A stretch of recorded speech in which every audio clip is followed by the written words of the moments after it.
Hi guys, I'm Danica with Couponing at its finest, and this nail set is called Smoke Nails, and I did get inspiration from Wild Nails on YouTube for this set. Okay, so let's get into it.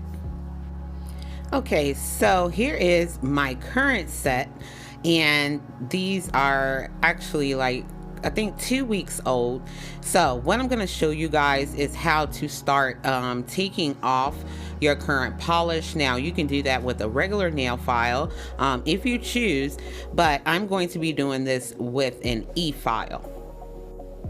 Now right here, I'm just showing you guys some new jewels that I got. These I think are 1.5 or 1.3 millimeters, the dot ones. And then I also ordered from Amazon this Pana fine grit nail bit, just so that I can get a little bit better around my cuticle area. Now right here, I'm just going to be adding these to the container I currently have with the different sizes. These are all the same color, just a crystal. They're called flatbacks. And then everything I'm going to be using in this video, I will be putting in the description box below this video.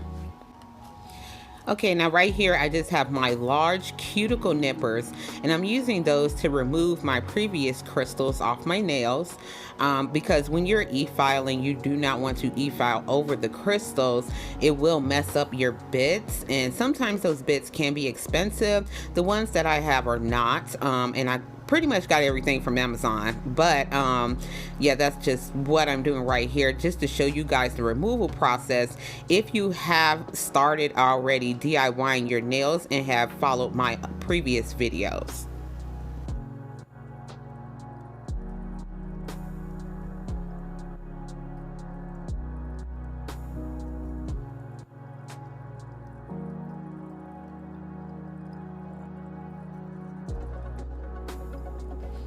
Okay, now right here, I'm preparing to go ahead and e-file my color off my nails.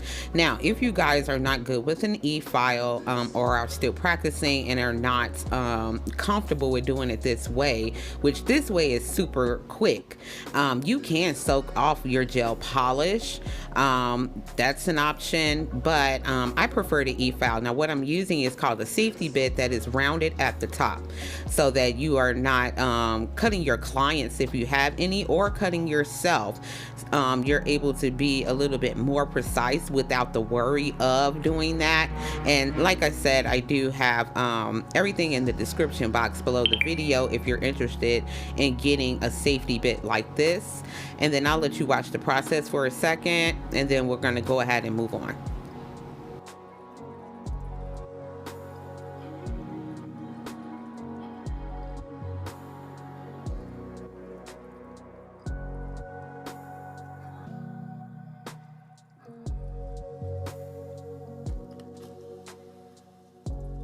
Okay, now right here, I'm just showing you guys, I got all of the polish off with my e-file.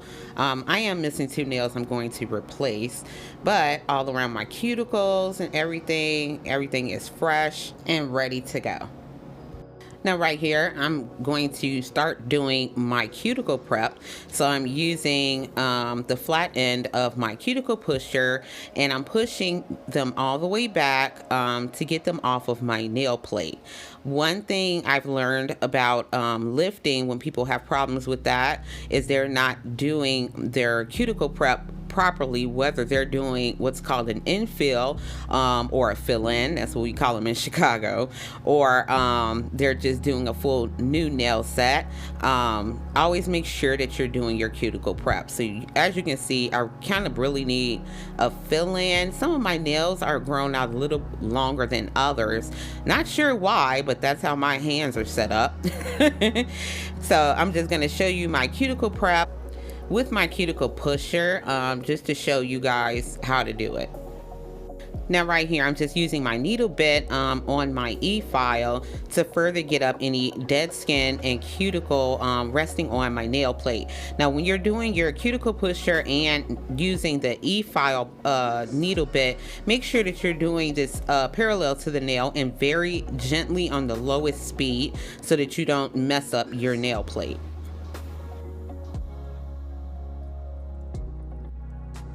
Now right here, I have switched over to my little rounded ball bit. Now all of these are skin and nail plate safe, but once again, don't get too close to the nail plate, just stick to the cuticle area. This is super gentle on the lowest speed, just to buff off all of that dead skin. I got up with my needle bit. Okay, now right here, I'm going to be replacing the two nails that came off my non-dominant hand. They lifted a little bit too much. So whenever you guys are getting ready to do a fresh set or replace, you always have to size your tips. Make sure they are fitting from left to right, side wall to side wall. I'm sorry I got out of frame a little bit because I had to see. It's a little bit difficult to film some of the parts, but always make sure you size them prior to putting your glue on in application. Now right here, I'm just prepping my nail for the new tip by lightly buffing the surface of my nail, and I'm out of frame again, sorry. But just lightly with your nail file, buff it up just to rough it up a little bit. Don't do it too much because you don't want to thin out your nail. Okay, I've already shown you, I've already sized them, filed them, and shaped them and everything. Okay, now right here, I'm going to be using Car Lash and Mia's Secret. The Car Lash is my nail dehydrator, and the Mia's Secret is my bond. So you're going to go ahead and dehydrate your nail right where you're going to be doing your infill. You do not need to do the entire nail, just where you need the new product to bond to the actual natural nail.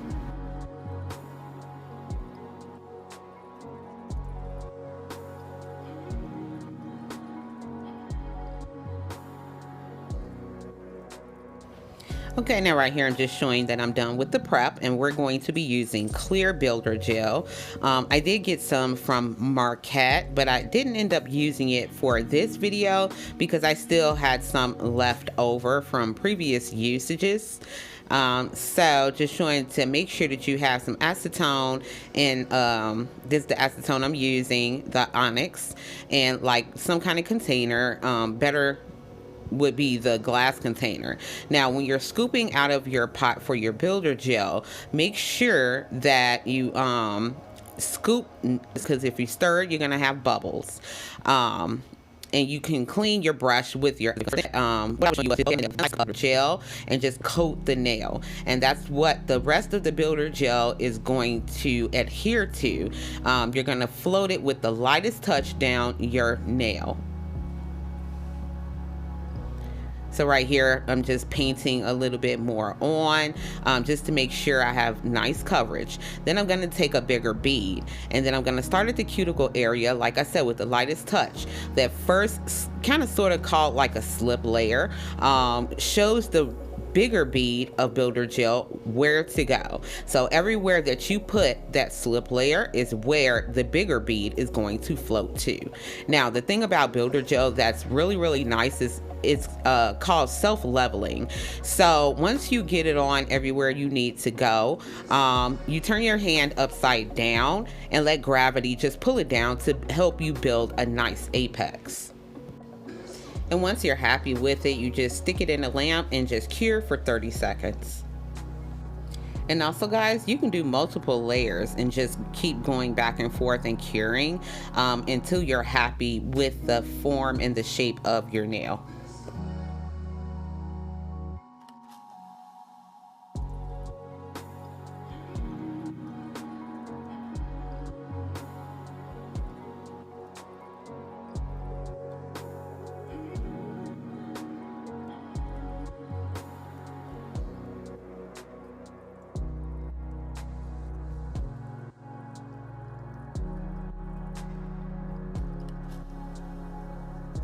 And here are the finished nails after they've been filed, shaped, and buffed. And they were, I think I did about 3 layers on both hands just to give them a little bit more strength.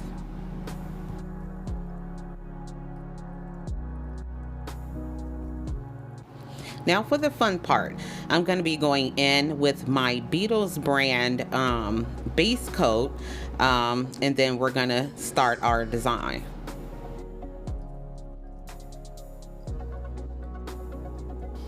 Try to get as close to the cuticle area as possible without touching the actual skin or the actual cuticle, and you just drag your brush straight down. I noticed in my Couponing at its Finest Facebook group, a lot of people were saying that they're not good at polishing, so hopefully my videos are able to convey to you guys and show you physically good ways of polishing your nails DIY. Once again, we are staying out of the shops and we're going to do this ourselves to try to save money at the same time.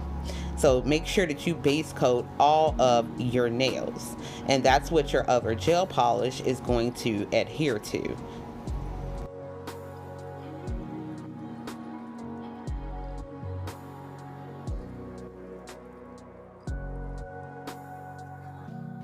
Also, guys, I left this part purposefully full speed for those of you that do need the help with polishing your nails.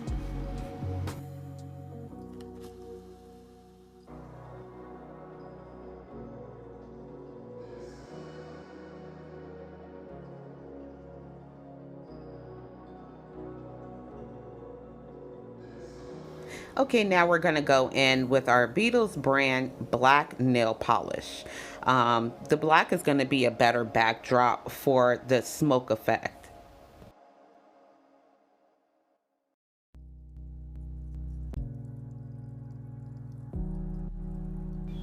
And once again, try to bounce a little bit towards the cuticle area without touching the actual skin. It looks a lot better and more professional that way.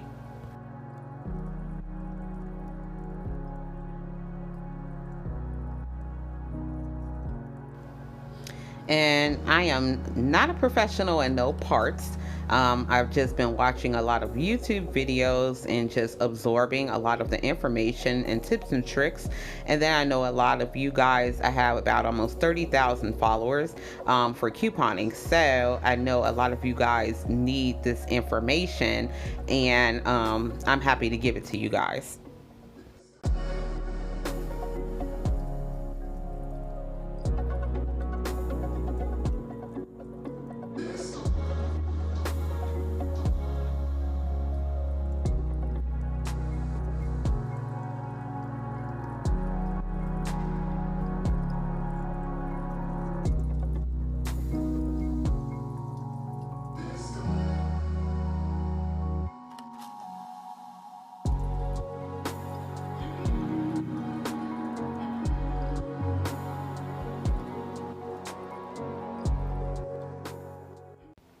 Okay, we're all done with their painting, so be sure you cure in between each coat. I did do 2 coats of the black polish.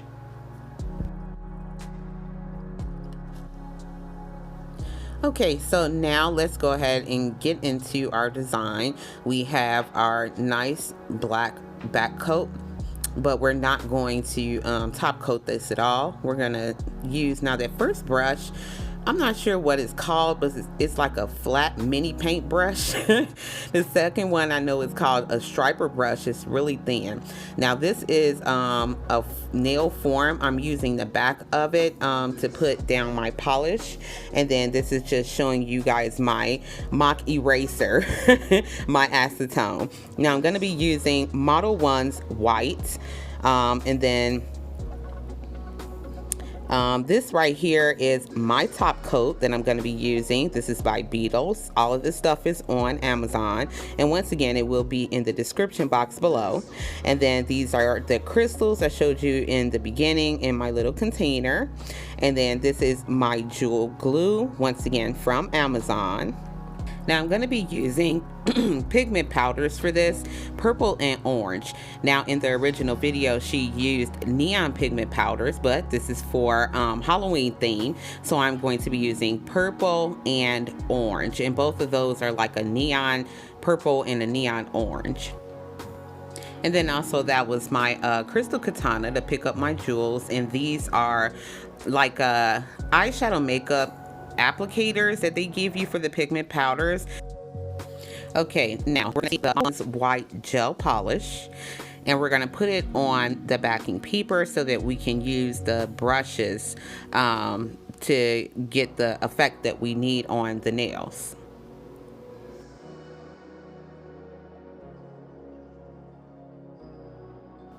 Okay, now what we're going to do is dip our striping brush into the white gel polish. Now, the technique is pretty much just drawing random lines. They don't have to be symmetrical or anything to that effect. They kind of sort of mimic a lightning bolt in a way. And what you're going to do is take your alcohol or your acetone, either one that you want. And I'm going to use the other brush to disperse it out. It's just going to make it spread any old kind of way. Like I said, there's no right and no wrong way to do it. Just put the lines wherever you see fit, because we're going to disperse it using in this video I did use alcohol to do that. I said that was acetone in that clear glass container, but it's not. It's actually my 90% alcohol.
Okay, so I did 4 of my fingers. I left my ring finger for a different design. So what we're going to do now is flash cure. Usually a regular cure is 30 seconds in a UV LED light. Flash, I'm going to do maybe 5 to 8 seconds or up to 10 seconds, depending on your lamp. We don't want a full cure because now we're going to use our pigment powders. Now, reason being for the flash cure is so that we have a tacky layer. We need something for the pigment powders to stick to. Now, I don't know the chemistry of it, but for whatever reason, it's not going to stick to the black part. It's going to stick to the white part only. Now, you can do this part however you want, however you see fit. You can use alternating colors on one nail, or you can do one all purple, one all orange, or whatever colors you choose to do. This is totally up to you. You're just gonna kind of dab it on the white parts. Try not to get it too much on the other black parts around your sidewalls and your free edge, but just try to pack it on the best that you can with a light hand. Just dab it on. And then now I'm gonna use for my nails, I'm gonna use the orange and just do the same thing.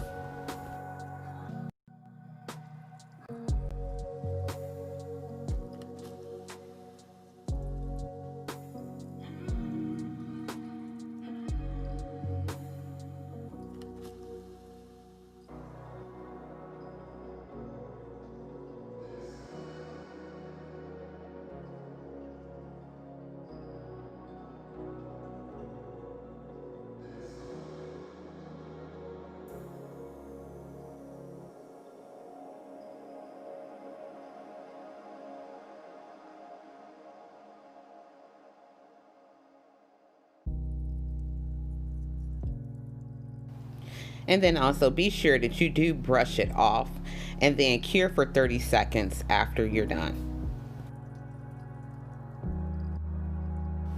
Now right here, I'm using my brush and have some glue. So I'm just applying it to where I want it to be. And you put your crystals on. You put it into jewelry glue so they can adhere to its best ability. And then also take your gel brush once you have all your crystals on, and kind of fan it out very lightly around where the jewels are, so that when you top coat, you won't have lumps and bumps in your top coat.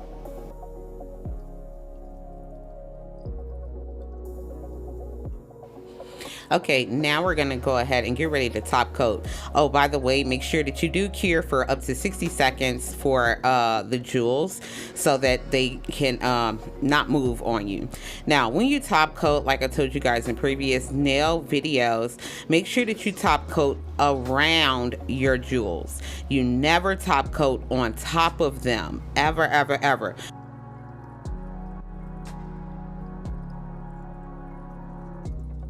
You can also go ahead at this time and top coat the rest of your nails, but whenever you top coat over the pigment powders, make sure you wipe it on the paper towel to not contaminate your bottle.